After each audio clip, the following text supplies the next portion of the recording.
Bonjour tout le monde, j'espère que vous allez bien. Bienvenue à cette nouvelle conférence du monde de l'autre. Aujourd'hui, le sujet, c'est les interventions auprès des familles. Parce que les familles qui viennent en fait issues de l'immigration, parce que les intervenants ont souvent de la difficulté à bien intervenir auprès de cette clientèle-là, du fait que la réalité est complètement différente aussi. Et cela, ça dépend du contexte migratoire, de plusieurs facteurs du pays d'origine et tout et tout. C'est sûr que moi, ça vient sur mon expérience vient principalement auprès des Maghrébins. Donc, mais ça s'applique autant. Ce que je dis, ça s'applique à toute situation. Si on commence par leur portrait un peu des familles, ce que j'ai appris, c'est que la moitié des signalements viendraient à la les signalements que les gens font à la DPJ, la Direction de la protection de la jeunesse.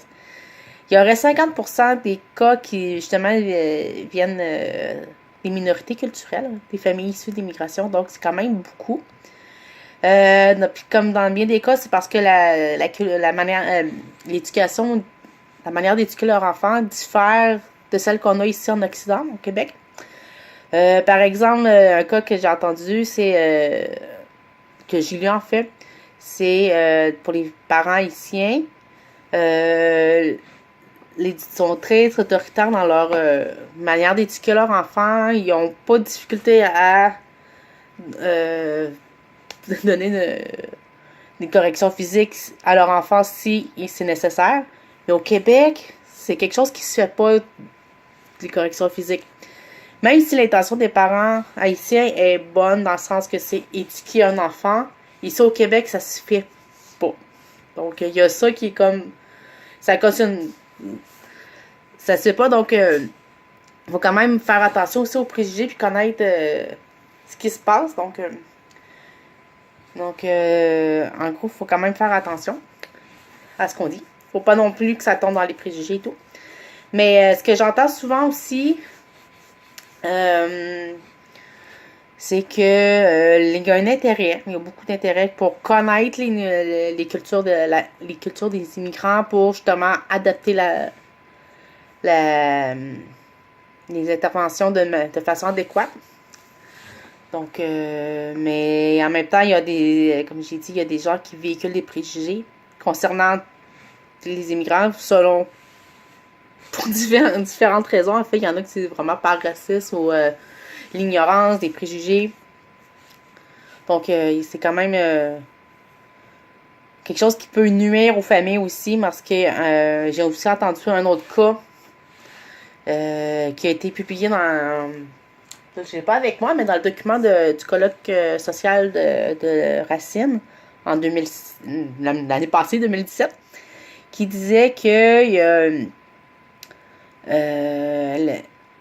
y a une famille, il y a une jeune fille qui a été placée en famille d'accueil pour X raisons, et la dynamique de pouvoir n'a pas été respectée. Il n'y a rien qui a été respecté dans ce cas-là. Et la jeune bon, elle a fait une dépression. Les parents, ben, évidemment, ça a l'impact sur leur capacité parentale. Ils se mettent à douter d'eux-mêmes. Parce que, en fait, ce que eux, leur modèle, souvent d'intervention pour les enfants, les parents, ils reproduisent ce qu'ils ont connu dans leur pays d'origine, ce que eux ont vécu avec leurs parents ou des enfants plus vieux qui ont grandi là-bas. Donc, c'est sûr que ça, au lieu d'aider le parent à dire, ben oui, t'es capable d'éduquer ton enfant comme... ce que tu fais, c'est correct, c'est juste que il faudrait peut-être le faire autrement ou... parce que je pense pas qu'il y a... je connais pas beaucoup de parents qui veulent pas éduquer leur enfant pour qu'ils soient dans le bon chemin. Là. Tout le monde veut ça, puis c'est normal. Mais quand on intervient auprès des familles, il faut faire attention justement pour pas nuire à cette mission-là que les parents veulent se donner, puis qui est nécessaire aussi pour au maintien des liens familiaux. Donc, on parle notamment de violences structurelles, des fois, envers les familles immigrantes, parce que il y a des lois quand même qui s'appliquent. Il faut avoir une sensibilité culturelle, mais quand on l'a pas, ça, cette sensibilité-là, ben, comme je dis, ça nuit aux familles, puis ça peut être violent, puis ça peut causer encore plus de dommages que c'est supposé au lieu d'aider, en fait. Puis dans un livre que j'ai lu aussi, Les monologues du voile, les Québécoises se racontent de Kenza Bénis, il y a le témoignage d'une immigrante qui s'appelle, bon, c'est un nom fictif, je tiens à préciser, qui s'appelle Naila, qui est dans la cinquantaine, et elle parle que l'adaptation est parfois difficile avec les enfants. C'est sûr que les parents veulent transmettre leurs valeurs, leur culture, leur tradition, leur langue, leur culture et tout. Mais avec l'entourage des enfants, ben c'est parfois difficile parce que, surtout quand ils naissent ici et qu'ils n'ont pas connu ce qui s'est passé dans le pays d'origine des parents. Donc, ça l'influence aussi. Ce qui se passe, cette madame-là, elle disait que, en fait, même quand elle parle arabe avec ses enfants, ben, ses enfants répondent en français parce que c'est pas un réflexe pour eux de parler arabe, même s'ils le comprennent.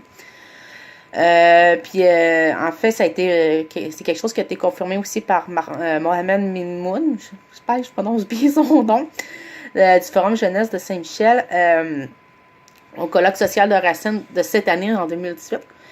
Et ce qu'il lui dit, ce qu'il disait, c'est qu'il a été confronté à un père maghrébin, qui, son fils est né ici, puis lui, le père disait que, oui, biologiquement parlant, c'est son fils, mais culturellement parlant, il ne comprend pas son fils, il y a une trop grande différence avec lui, mais ça, c'est quelque chose de tout à fait normal qu'il y ait une différence entre les parents et les enfants qui naissent pas dans le même pays, parce que le contexte n'est pas le même, le contexte dans lequel l'enfant grandit, dans lequel le parent, lui, a grandi, a vécu.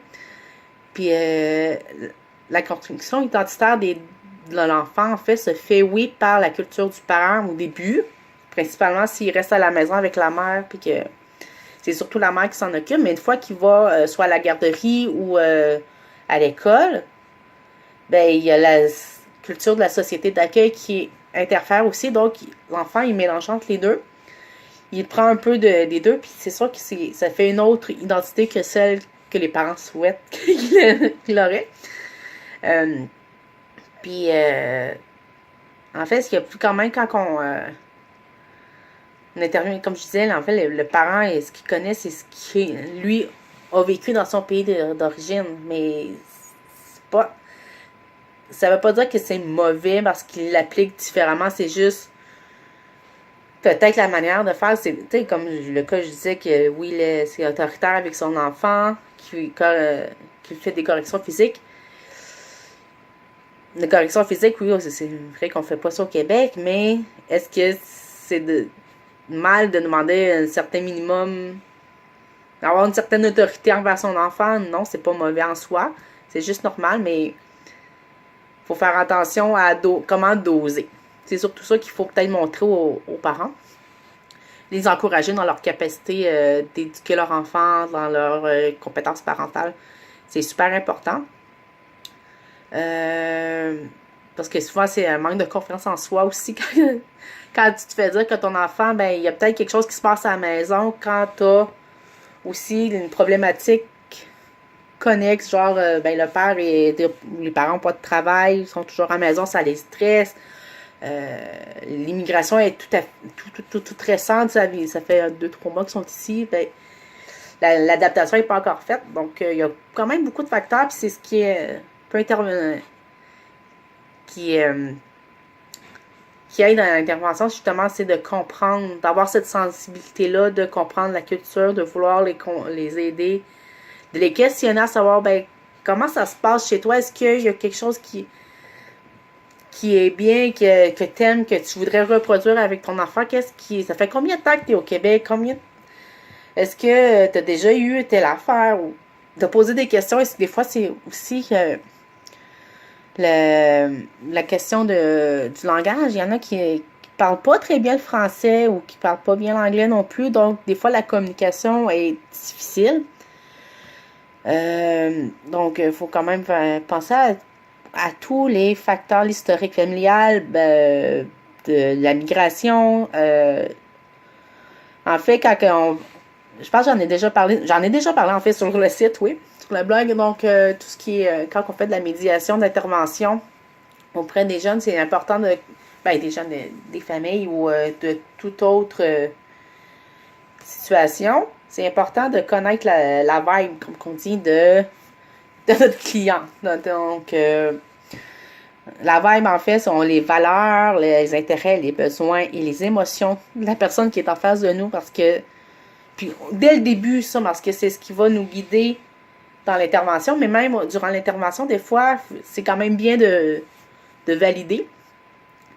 Puis quand on fait la médiation, quand on commence l'intervention, c'est bien de voir les différentes parties séparées pour les questionner, savoir eux ce qui passe de la situation. Parce qu'un enfant va peut-être demander que son parent lui laisse un peu plus de liberté, mais que le parent, lui, justement, il a peur que s'il laisse trop, s'il voudrait bien le faire, mais il a une peur parce qu'il connaît pas il vient d'arriver au Québec, puis il y a de l'inconnu aussi, puis il y a des craintes que son enfant vire mal. Bon, il y a plusieurs raisons. Donc, c'est quand même important de savoir, de vérifier ça dès le début. Puis, ça va aider au moment de la médiation, qui, elle, se déroule en 2 temps. On commence, évidemment, par le déroulement, genre, bienvenue, madame, bienvenue, monsieur, voici voici la situation, qu'est-ce que vous pensez de ça?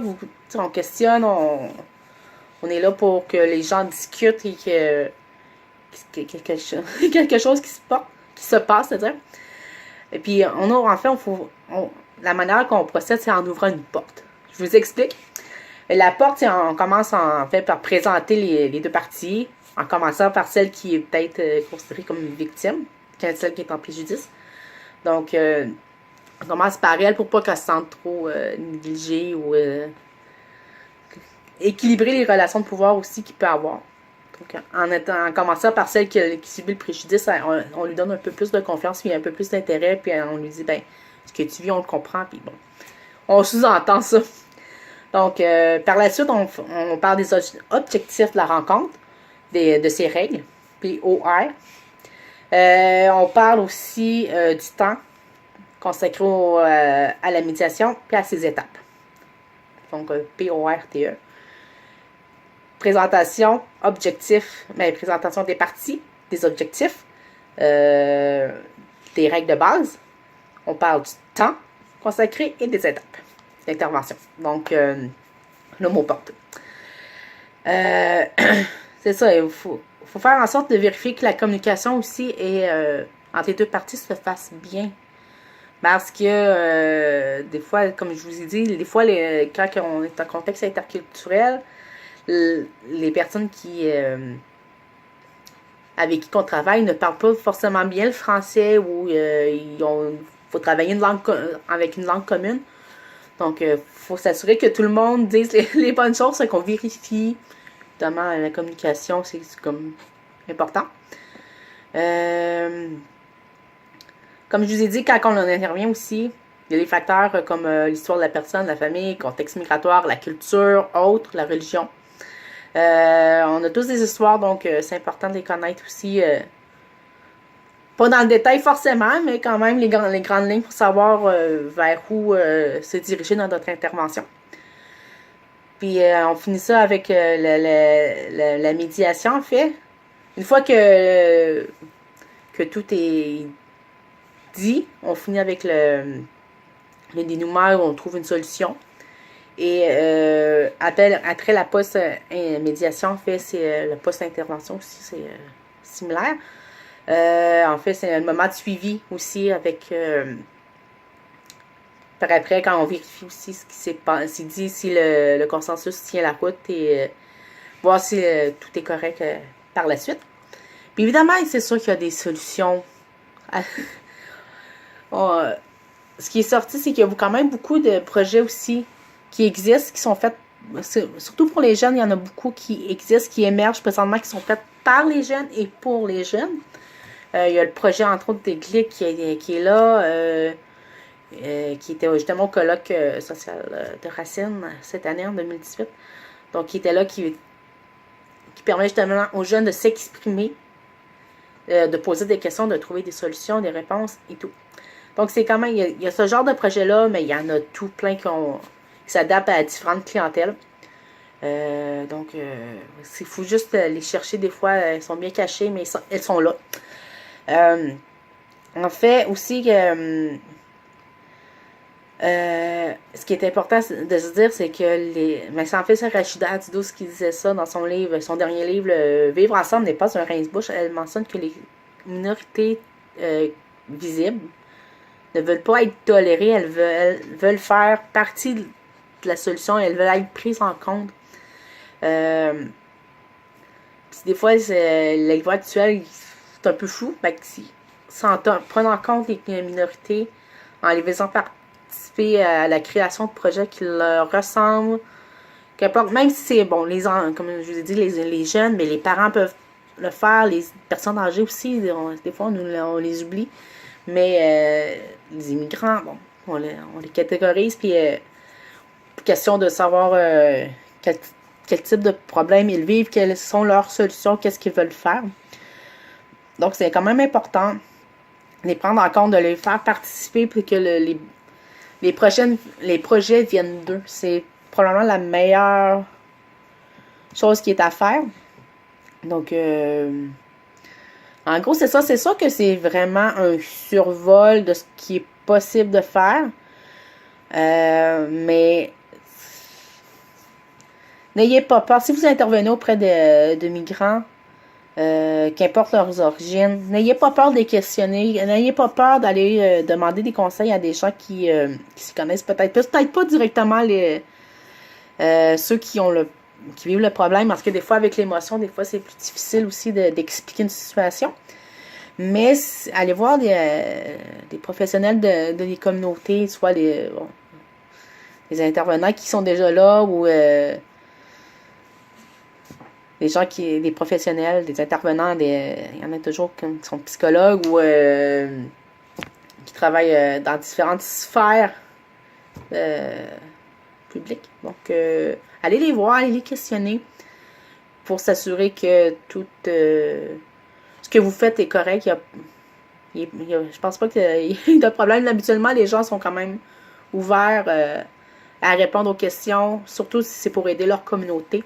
Donc, ne vous gênez pas à le faire.